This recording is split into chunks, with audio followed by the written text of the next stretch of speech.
আচ্ছা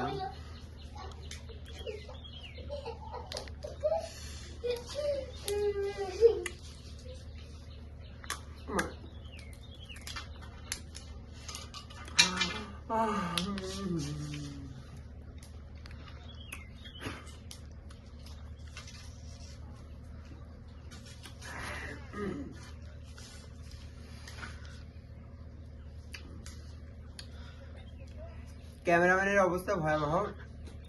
তেঁতুল এই যে দেখতে পাচ্ছেন,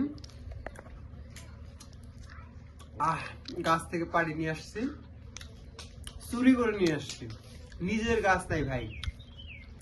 একটা তথ্য দেই যে আমাদের দক্ষিণাঞ্চল খুলনা, বাগেরহাট, বরিশাল এই অঞ্চলে কিন্তু প্রায় বাড়িতে একটা করে তেঁতুলের গাছ আছে, বা বাড়িতে একটা নাই, পাড়াতে হলো 3-4টা আছে, একটা পাড়ায় আছে কিন্তু তেঁতুল গাছ আছে।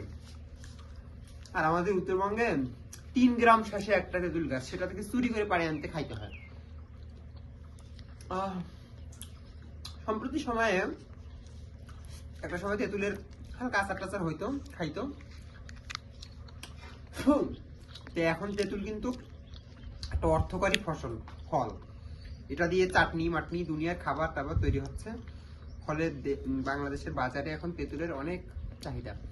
ওই বিশেষ করে মেয়েরা আছে না, ওই ফুচকা খেতে আমাকে একটু তেঁতুলের টক দাও, তেঁতুলের টক, ওই তেঁতুলের টকটা দাও। প্রাণ চাটনি থেকে শুরু করে যা আছে এই তেঁতুল থেকে হয়।